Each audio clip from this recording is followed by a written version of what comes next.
Hi, my name is Jennifer from Walk-ins Through Life, and I am a bookaholic. It has been 2 days since my last book.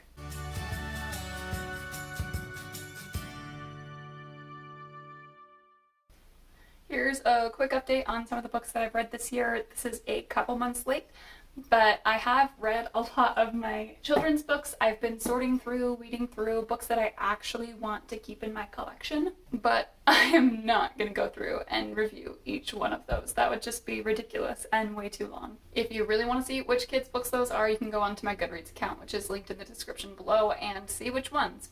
One of the books that I recently acquired and read was at the recommendation of so many students. They absolutely love Dogman by Dave Pilkey, I think is how you say his name, Pilkey? But it is such a fun book. It's way up there, I'm not gonna get it. But it is such a fun book, and the way that he tells the story uses a lot of different storytelling techniques that I've never seen in a book before, like flip pages, and it's just a joy to read, hilarious, completely out of this world and ridiculous, which is fun sometimes. I completely understand why elementary students love this series so much, and with the how to draw sections at the back, it's just priceless. The second book I read was a little bit more serious. It's called Man's Search for Meaning by VIKTOR FRANKL, and this book is set up in kind of two parts. The first part talks about his experiences in the Nazi death camps. He was a doctor before the Holocaust, and so having that prior knowledge of psychosis and the mind and how it works going into the death camps really gave him a unique perspective on how people were reacting and responding, what kinds of things were their triggers or motivations. The second half of the book goes ahead and talks about his own personal philosophy, which is called logotherapy, and he uses what he went through and what he watched other people go through as a foundation for explaining or proving his theory. It is a very unique perspective that I highly recommend reading. Another book that I read in the last couple months is called Moonflower Murders by Anthony Horowitz. It's a sequel to Midsummer Murders, I think is what it's called, that I read in the first part of the year, and I didn't love the first book, but this one was really formatted a lot better. Maybe it's because I already knew the characters and didn't have to get invested in them. Maybe it's because he didn't introduce the book within a book concept until later in the book, but I didn't have to spend as much time getting invested in each character or following the plot. It also helped that the characters in the sub-story were based off of characters in the main story, so those correlated a lot better in my opinion and made it easier to keep track of things. I also read Paper Towns by John Green, and John Green is one of those authors that I absolutely love, but I can never figure out why, because I don't usually end up relating to or liking his characters very much, and I also don't usually love what they end up doing, the actions they take, or the plots of the stories sometimes also kind of go downhill for me, but I always read them, and I always love them, and I always finish them, and I think I finally figured out why. I think it's because of his writing style. The first John Green book that I ever read was The Fault in Our Stars. I know, typical bandwagon, but I just remember laughing out loud during the first couple pages, and that's the first time I'd done that in a really long time. And so I think what I love about John Green is his voice and how his writing style almost seems educational. And I feel like that's the wrong word, but let me explain what I mean. What I mean is that, you know how in AP language in high school we would write different kinds of essays for the AP test?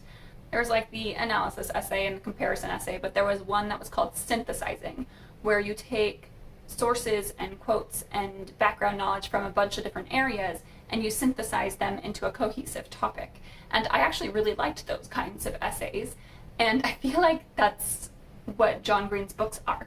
They're always a little bit of a synthesizing essay, where you pull in this quote, pull in that book series, pull in that philosopher's comment, you know, like Paper Towns.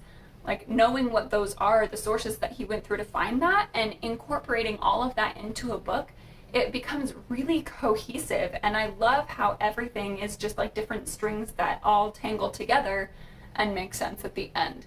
And he is really good at his job, he is really good at what he does, and wow, what an author to make me love the book despite not loving the characters. One book that I ended up picking up was it was a Saturday, I had nothing else to do, and I was just like, you know, I want to read a quick book and just have fun with it. And I picked up The False Prince by Jennifer Nielsen, and I haven't read this book in years, probably since like high school, and I forgot how much I loved it. I remembered the basic storyline, so it wasn't as many twists and turns and surprises as the first time, but I loved it. It is so beautifully written, it is simple, it isn't overcomplicated, but she puts the twists and the turns in just the right places. I actually loved it so much that I went and bought the sequel, which I actually didn't realize existed, so I'm excited for that trilogy. A book that I was so disappointed by was The New Policeman by Kate Thompson. One of my friends was moving out of town and she had some extra books, and so she just gave them to me. Some of them were great, and this one I understand why she was getting rid of. Let me start by saying I really liked the plot. The plot foundation was excellent and awesome. What a unique perspective. After that, it kind of falls apart for me though. Maybe it was the way it was narrated in the audiobook, but the main character, the voice of it, and the way the character was written, like his actions, his choices, the things he says, feels like that of a 5 to 7-year-old. And this character is described as being about 15 years old. A lot of his mannerisms and the way he responds to certain situations are not in line with my experiences with teenage boys. Many things in this book end up feeling juvenile and foolish, and I think this book would have worked out better if he was 9 years old. I'm not sure why this ended up happening. Maybe the author doesn't have a lot of experience with teenage boys, or you know, maybe her experiences are just different than mine, but I found it totally unrealistic, and it just kind of poked holes in the story for me. Secondly, the hard thing for me to pin down was the setting, because there were two different worlds being talked about, and different time frames, and different ages of characters being woven together. I was never really quite sure when the story was happening.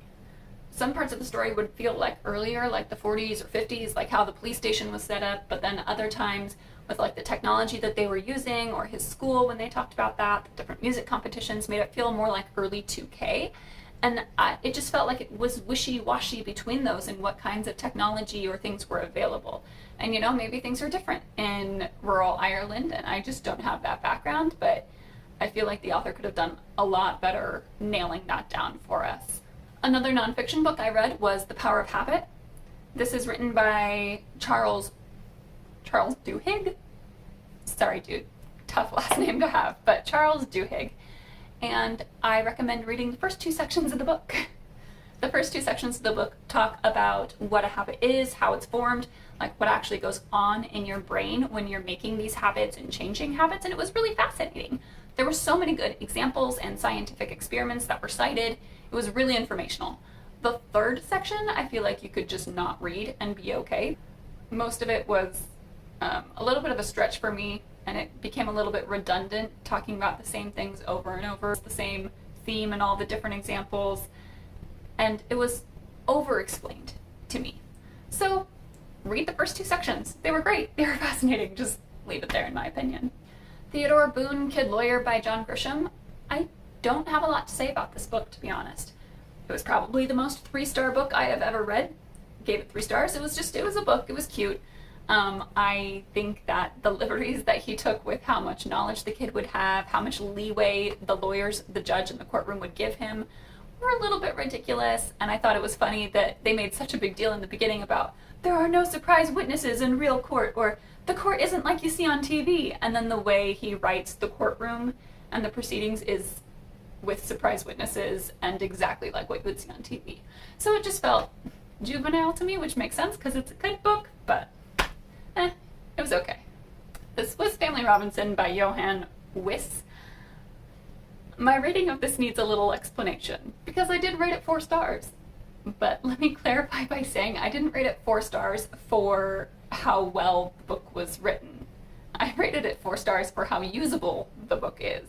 There's a few problems with the story for me. One is that their treatment of Indigenous people is really biased. Very much so, and that is highly prevalent throughout the book.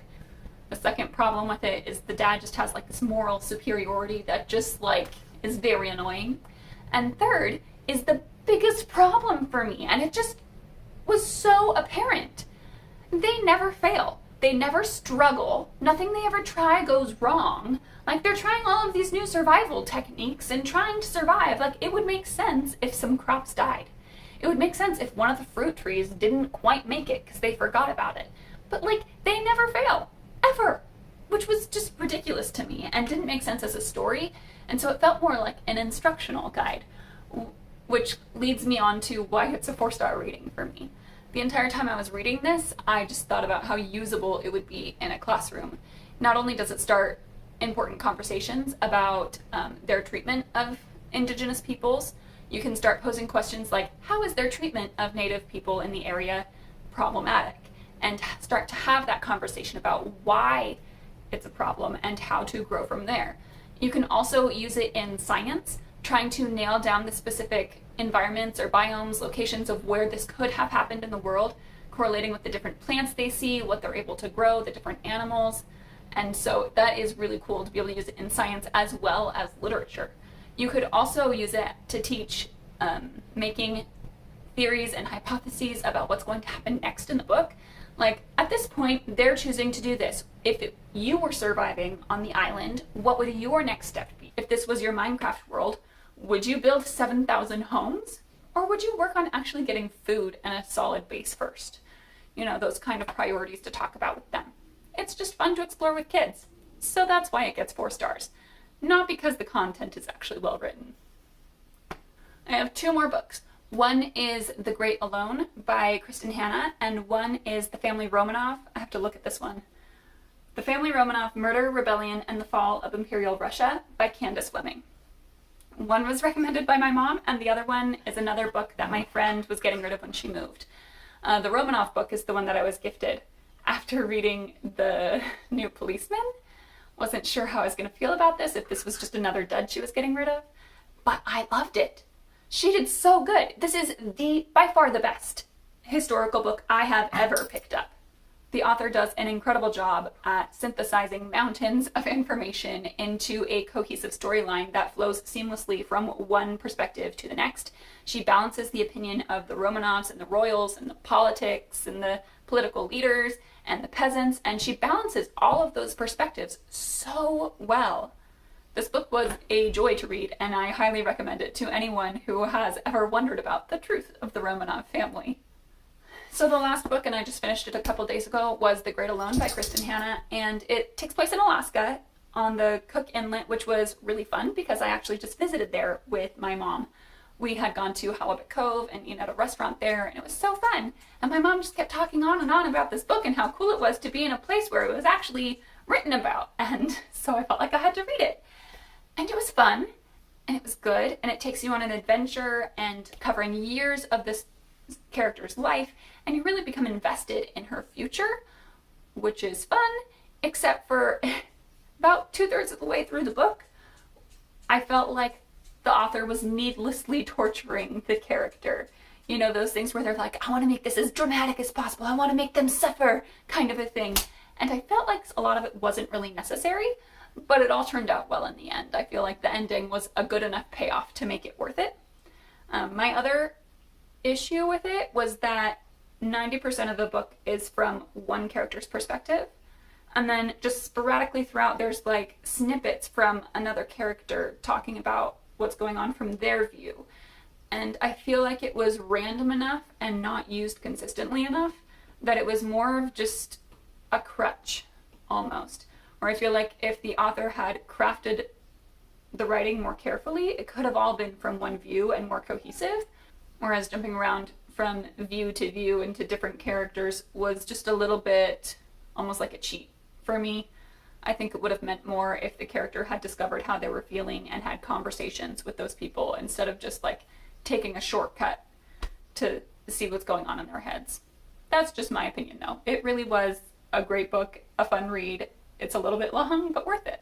Well, there's my 2-monthly update on the books that I'm reading. I hope you got either some good recommendations or some good warnings out of this. If you disagree with any of my opinions, go ahead and write them in the comments below and we'll have a healthy, respectful debate about them. It's always fun to talk about books. All right, we'll see ya.